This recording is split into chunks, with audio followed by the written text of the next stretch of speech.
Welcome back to the Talos Principle 2. Looks like we're gonna need 24 lost puzzles to open this gate, the Golden Gate.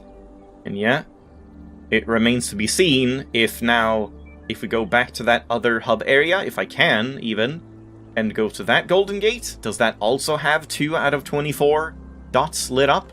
I don't know. We'll see. But for now, there's kind of nothing else to do for us here, except exploration, which I'm done with, for now. Then to go toward the big tower. The ominous mega-structure tower. And see what that's all about. Only one thing separates us. A Tetris bridge puzzle.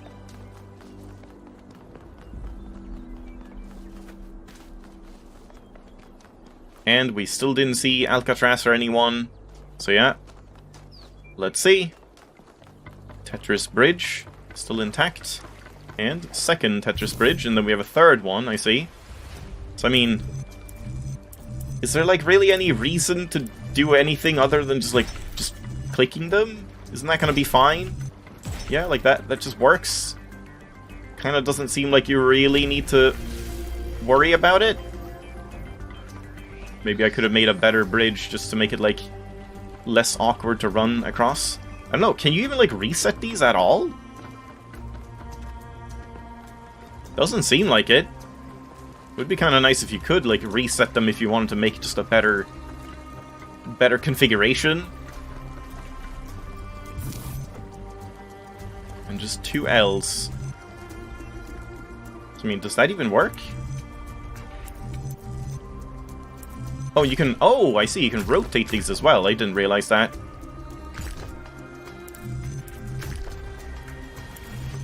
Yeah, so I mean, I guess it's like this way. Oh, there we go. When I was booting up, I was terrible at the tetromino arrangers. Me too. Those are actually the only ones I was good at. Well, then why didn't What? you do these?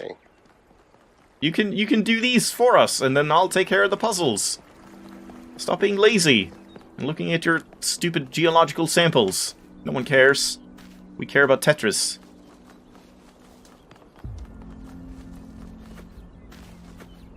Yeah, alright. Nothing else to do here but to ascend the tower.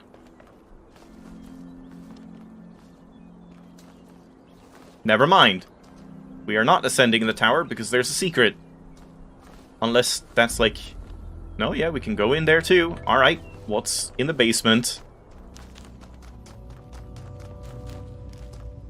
Nothing?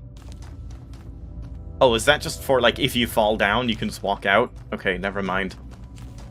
Thought I found something cool.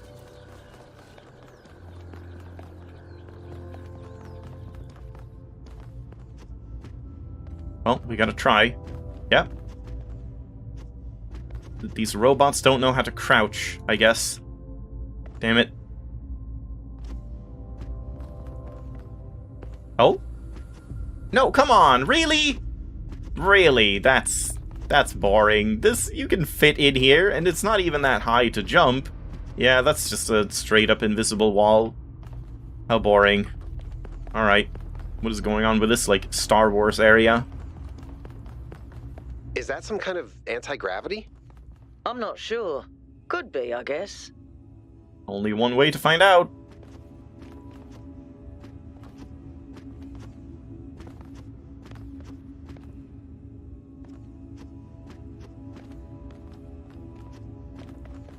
Could also be some secrets here.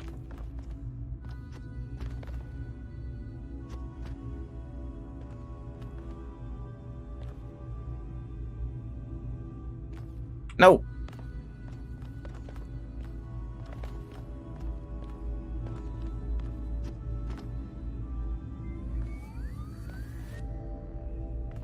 Ah, okay. Doesn't seem like there's anything... Oh, damn it. Anything there? Just gonna check the other side as well. Yeah, the platforming is definitely very, like, finicky sometimes. Like, floaty. Kind of slide off of things a lot. Yeah, it doesn't really seem like there's anything here either. Sadly. Alright. Up we go.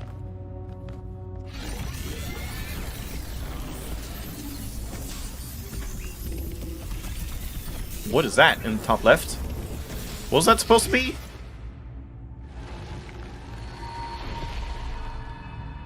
Hello, Sphinx. In the beginning, the gods shaped humankind out of the clay of the earth and gave them life with their own breath. But who is closer to perfection? The creator or the created? Me. What the hell are you talking about, lady? The creators because they came from nature. The created because they came from art, not chaos. They are the same for they share the same breath. They can't be compared, or perfection is impossible. It's definitely one of these two, I feel. Like... Well, she didn't even say who is perfect. She said which is closer to perfection. I mean, it feels like anything you create in your own image is gonna have the same, like, types of flaws and stuff as you, because otherwise you wouldn't have them. In a sense, I don't know. I guess I'll say this, they are the same, for they share the same breath. Different words may be spoken with the same breath. When Prometheus saw that humankind was more alike in nature to the gods than to the animals, he stole the secret of fire from Olympus and shared it with the mortals. Was his theft justified? Knowledge belongs to all. Parents should not leave their children helpless. Fire was not for humankind to have. Knowledge must be earned, not given. Zeus did not create fire. It was not his to own in the first place. God, these are all kind of good choices, honestly.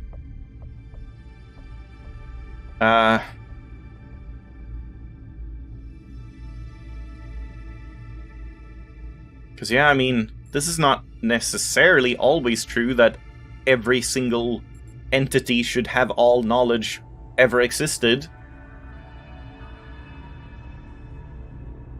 I guess I might want to be snarky and say this. Like, well, Zeus didn't make fire. If Zeus did not own fire, why should humankind? We're just borrowing it. Angered by the betrayal of Prometheus, Zeus punished humankind by creating Pandora. He gave her a box, and when she opened it, from inside escaped sorrow and suffering. All that remained within was hope. What does this mean?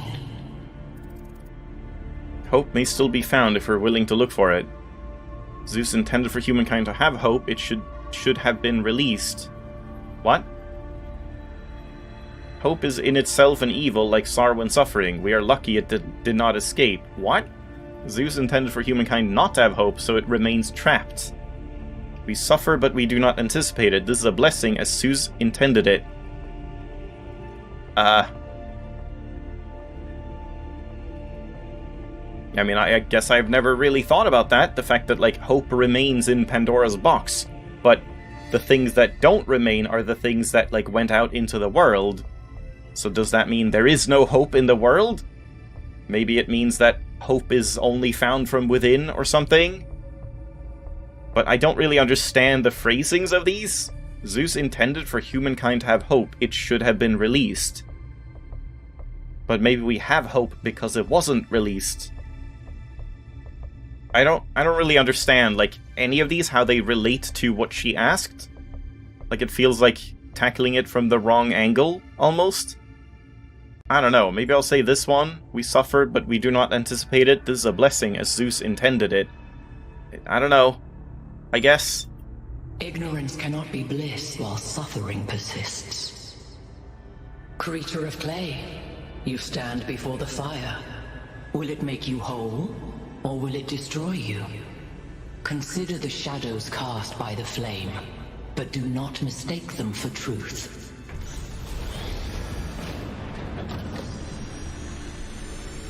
Here, have a spaceship. Thanks, Sphinx. Or a giant laser? Yep. Huge laser. Guys, look at my stream. The beam 1K activated is connecting to the pyramid. Oh, I see. That looks like a massive amount of power. Grasslands Ring. Activate the tower at the Grasslands Ring. We need to talk about what just happened. Thoughts? No I'd thoughts. say there are Head two empty. distinct issues here. What is the being 1K spoke to? And what is the function of the beam? Well, Let's the function of start the with the beam Sphinx. seems pretty simple. It seems similar to the apparition in New Jerusalem. Presumably the same technology. What I'd like to know is what we're dealing with, ontologically speaking. Was this a sentient being or some kind of recording? I think it was sentient, it seemed to react to what I was saying. Some kind of security system, I don't know. It kind of seemed like both. Because, I mean, it could have, like... Yeah, I mean, I guess I think it was sentient. Even if it was a recording, like... This is Heaven's Vault stuff. It seemed to react to what I was saying, so I guess I'll say that. Doesn't necessarily mean that it's intelligent. Let's assume for a moment that 1K is right, and it is intelligent in some sense. What really matters here is what it was trying to achieve by asking those questions. It seemed sort of threatening, to be honest. It was testing me. I think it was just being cryptic to annoy me. Yeah, I mean, it sounds like a test. Testing you to what? See if you're worthy? That's an interesting thought. You solve the puzzles, you get access to the towers, you enable a beam, and if you do it 3 times, you get access to the megastructure. Maybe, but why? I don't know. It's a mystery. Don't you like mysteries, Al? Everybody likes a good mystery. You know what I like? Certainty. Come on, Al, live a little. We don't know if these apparitions are benign. We're all doomed. I mean, I guess we'll say we should be careful. Like, don't just think all of this is amazing and we should do it. We need to, like, be observant and try to figure out what is the best course of action, I guess. I don't disagree, but I still think we should proceed. Yeah, so do I. Okay, keep solving puzzles. The rest of you, as you were. 1 out of 3 towers. Alright. Oh. I didn't actually want to go down. I thought, like, we couldn't go down. Can I go back in? Use elevator. Up we go. Yeah, what is that in the top? I don't understand. Is that, like, the inside of my head? Really? This railing is too high to prevent me from going in there? Yeah, that feels like a more noticeable thing than I remember. It seems like there's more blatant invisible walls in this one than the first one, because in the first one, like, if you could see a place, if you could jump to it, then you could go there, pretty much. There were very few invisible walls, if I remember correctly. It's been a while. But I remember jumping around, like, pretty much everywhere. But now you're just not allowed.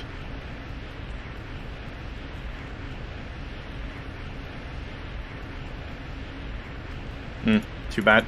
Thought I was seeing something shine. Alright. That seems to be everything.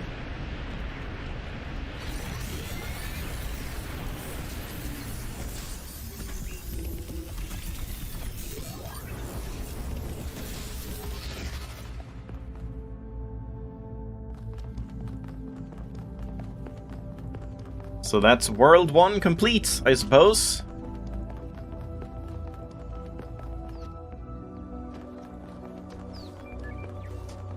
Is anyone here to celebrate my triumphant return?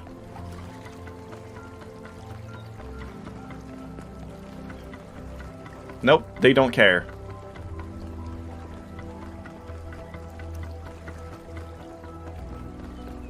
I thought this might light up or something after activating the tower, but nope.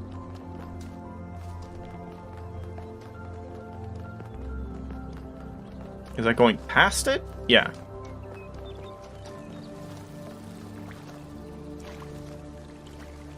Like, this is just intended?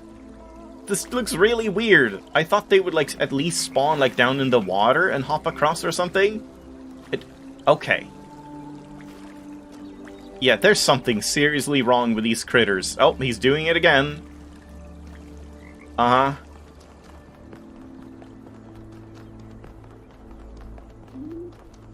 Hoot. Yeah, there we go. This is being sent over to the pyramid. And I guess we head over there. So now we can get to East 2, but can I just go back here? To the megastructure? There's research as well. Some puzzles seem disconnected from the rest. Some of the puzzles seem to be disconnected from the rest. They're still functional and can be used to power the bridge device, which means it should be possible to reach the tower without solving every main puzzle, but they don't seem to be properly integrated. Could they be remnants from a previous iteration of the design? Okay, that sounds interesting. So, if you solve these first, will those sparks go into the portal, the tower bridge device? And then, if you solve the main puzzles after that, will those ones go into the Golden Gate? Is it, like, dependent on which ones you solve last? I'm not too sure. But yeah, let's go back here and see if we can see anything.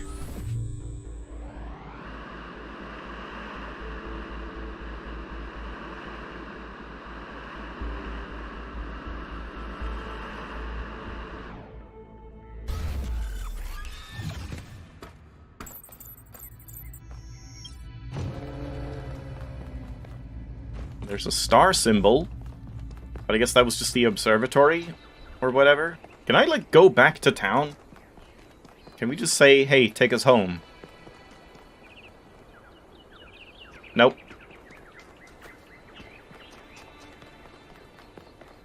Ah, and that's what that was built for. You see? Doesn't that mean we need another tower? Oh, we have 3 towers. So that'll be... Yeah, we don't know which color.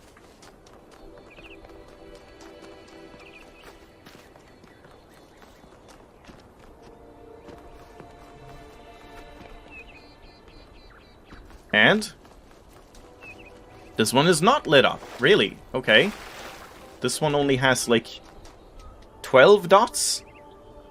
But this is for something else, I guess. Yeah, okay. That's interesting. Maybe it's something where, like, there are 12 golden gates in the game, so you open up all of the other ones collectively with 24 lost puzzles or something, and then when you solve each one, you get, like, one of these blips for 12 of them. Something like that. So is anything happening over here?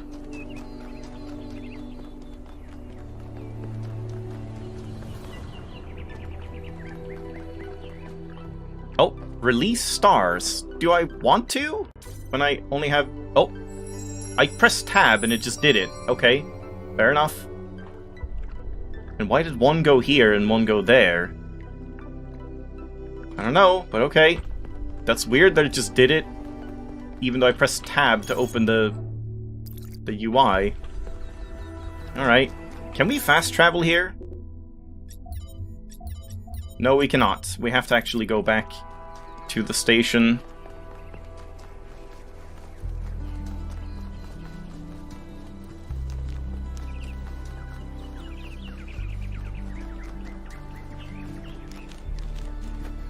Yeah, no clue if I'm missing stuff in this area.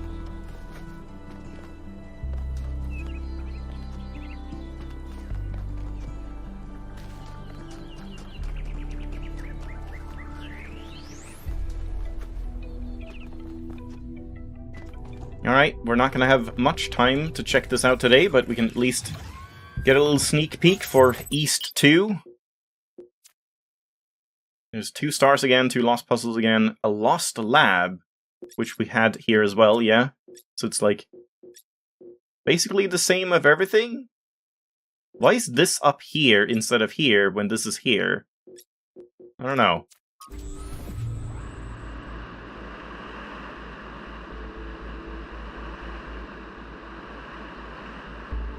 Alright, everybody. I'm sure you're all excited to check out the next site. But while you're there, remember that I'm still trying to fix the rest of the transport system. Maybe there's another one of those labs that 1K found. If there is, look for more documentation, please. We already know there is. It's on the HUD. And we have more very bad-looking fog. Good. What the hell? Is that the main, like, mega laser? Or what is that?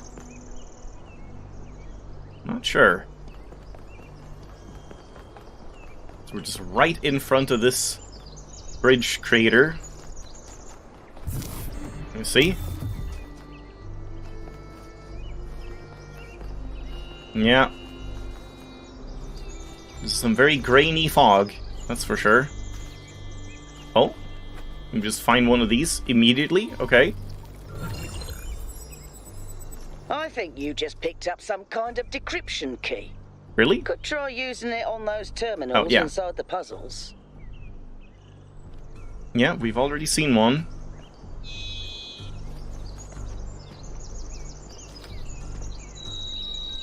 And? Sphinx Tower. So these monuments represent each of the entities. Pandora, the Sphinx, and Prometheus. Makes sense, I guess. For a given value of sense. 2478. I don't know what that's gonna mean. Do I have to actually solve those puzzles first? 2, 4, 7, and 8? We could try that. Like, once we get to solving. Whoa, what the hell happened there? Good. Great rendering. Oh, bird.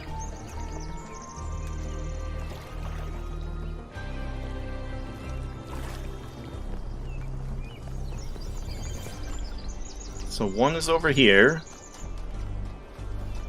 And this is one. But yeah, I guess we don't want to do that. No, man. How big is this area? Hello, dear.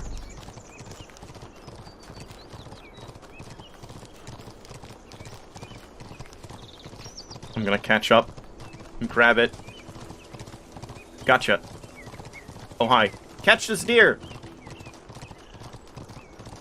I guess this is probably like the cat, where it's gonna like be running in a giant circle. Crap.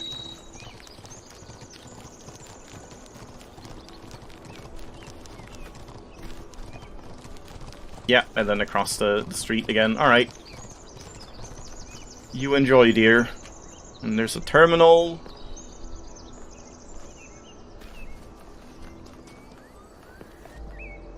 I'm not sure I have time to read it. I guess we do. Let's read this and then leave it there for today. World Spirit. What is it that drives historical processes? It's easy to dismiss the idea of the great man, or the great woman for that matter, when clearly so much is determined by resource distribution, pre-existing political structures, and the randomness of the universe itself. But is there no space at all for the individual in all this? Are there not moments when, in Hegelian fashion, an individual may represent the world spirit itself? Was Napoleon history on horseback or not? Or is that itself another form of determinism? 53-58. And again, I don't know what that means. And I'm not sure I can get anything from just that. From Augustus to Napoleon, from Lincoln to Lenin, there are individuals whose actions seem to drive rather than merely be driven by history. They make bold choices, for good or ill, that transform entire societies. Or do they? We like to blame them for their failures, but are they not ultimately just the expression of a historical moment? But if they are, where is the space for human agency? It sometimes seems to me that all of human history has been that one struggle, to carve out a space for free choice against the tides of history. And heroes and tyrants, pick and choose examples as you will, are both equally a reflection of that. Our greater goal, then, ought to be to extend that freedom to the maximum number of people, to become captains of our own fate, as much as that is possible in this universe. Founding 2. From Hypatia's Journals, Volume 1, The Founding of New Jerusalem. Day 14. Melampus and Yemo went back to the dam to get more charging equipment. They've not returned yet, which means that we're stretched a little thin, since we're still posting guards at all times. But those large herbivores haven't come back yet, and at any rate, you mean the deer? Eustathius assures us that they're non-aggressive, but it's better not to take any chances. Not when there's so few of us, and so many of them. No? Monkeys? I forget what they were. If they mentioned that, I think they mentioned that before. Athena and Cornelius and Eustathius spend most of their time drawing up plans and arguing, in a friendly manner, but arguing still. The rest of us are managing to tune them out pretty well. It's like background noise after a while. And we got some good old Hex. I wonder if this is something on its own, or if we have to do that like the 4 pairs that we saw before, and slap those in beforehand, I don't know. We have started construction on the first habitat. It's going to be a temporary structure for now, but we'll all be glad to get out of the rain. And finally, Trevor 2.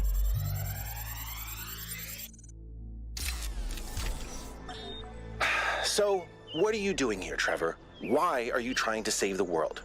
Well, look, I think humanity is awesome. I love humanity. As a species, we're great. I mean, our track record is pretty mixed, but have you seen everyone else? I mean, what did you do today, animal? Oh, I ate some leaves, sniffed my own butt, crapped myself, and went extinct.